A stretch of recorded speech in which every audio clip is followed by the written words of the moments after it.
দিল্লির দিকে নজর রাখতেই হয়, কারণ দিল্লিতে ভয়াবহ বিস্ফোরণ যে খবর উঠে আসছে। দিল্লির লাল কেল্লার সামনে ভয়াবহ বিস্ফোরণ, জ্বলছে বহু গাড়ি। ঘটনাস্থলে মৃত্যু একজনের, আহত হয়েছেন একাধিক। গোটা এলাকায় চিরুনি তল্লাশি চালাচ্ছে দিল্লি পুলিশ। আপনারা সেই ছবি দেখতে পাচ্ছেন, একেবারে এক্সক্লুসিভ নিউজ ভ্যানগার্ড তুলে ধরছে সেই ছবি, যেখানে দেশের রাজধানী নয়াদিল্লি আর সেখানে লাল কেল্লার সামনে এই ভয়াবহ বিস্ফোরণ।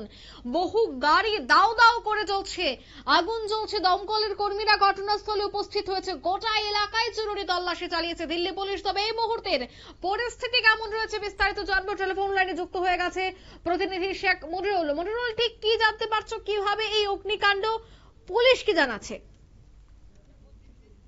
সব থেকে ভারতবর্ষের মানুষের কাছে গুরুত্বপূর্ণ খবর যে দিল্লিতে ভয়াবহ বিস্ফোরণ, দিল্লির লালকেল্লার কাছে ভয়াবহ বিস্ফোরণ হয়, তার এক্সক্লুসিভ ভিডিও এই মুহূর্তে ভ্যানগার্ডের দর্শকদের আমরা দেখাচ্ছি।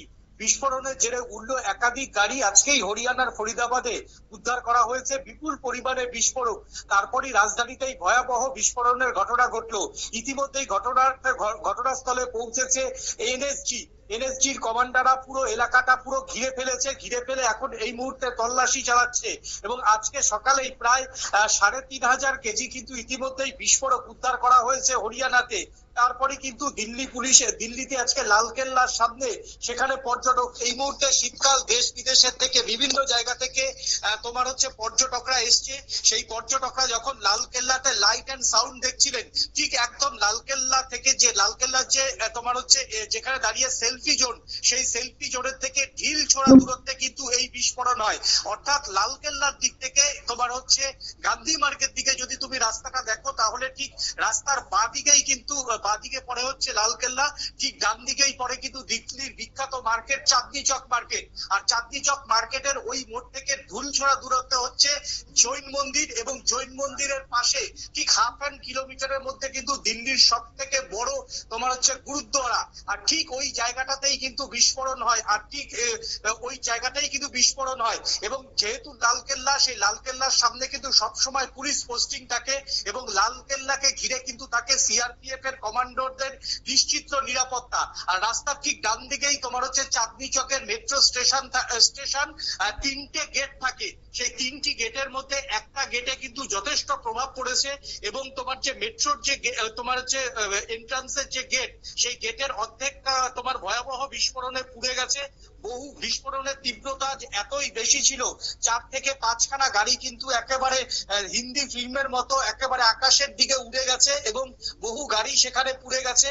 সেখানে থাকা স্থানীয় একজন নাগরিক ব্যবসায়ী, তিনি ইতিমধ্যেই প্রাণ হারিয়েছেন। অন্তত 15 থেকে 16 জন বাসিন্দা, ওইখানকার ব্যবসায়ী, তাদেরকে হাসপাতালে নিয়ে যাওয়া হয়েছে বলে এখনো পর্যন্ত সূত্রের খবর।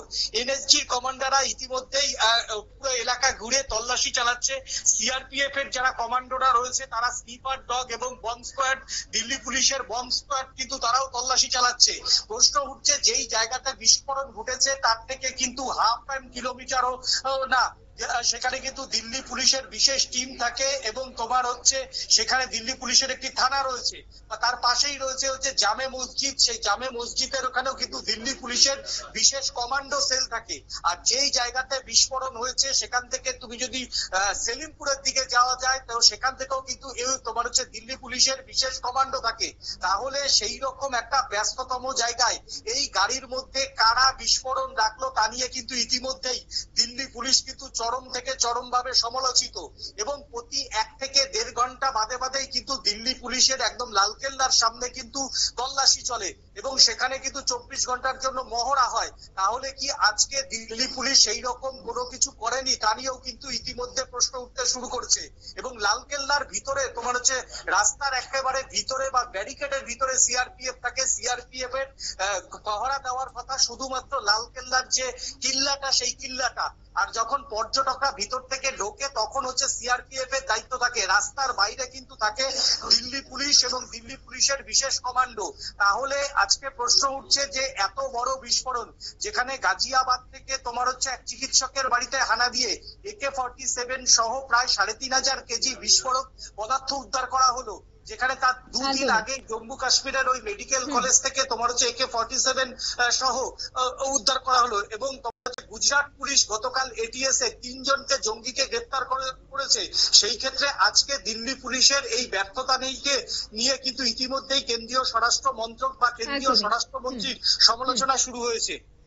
ধন্যবাদ। অর্থাৎ এই নিয়ে কিন্তু এবার আইন শৃঙ্খলা নিয়েও প্রশ্ন উঠছে। ঘটনাস্থলে একজনের মৃত্যু হয়েছে, বহু গাড়ি দাউ দাউ করে জ্বলছে, গোটা এলাকায় চিরুনি তল্লাশি শুরু করে দিয়েছে দিল্লি পুলিশ। হঠাৎই বিকেলে যখন লালকেল্লার আশপাশে মানুষজন ঘোরাফেরা করছিল, এবং লালকেল্লা যেহেতু একটি দর্শনীয় স্থান, পর্যটকদের পছন্দের একটি জায়গা, দিল্লিতে গেলে অনেকেই লালকেল্লায় ঘুরতে যান, কিন্তু সেই জায়গায় লালকেল্লার সামনে এই ভয়াবহ বিস্ফোরণে কিন্তু মুহূর্তের মধ্যে আতঙ্ক ছড়িয়ে পড়ে।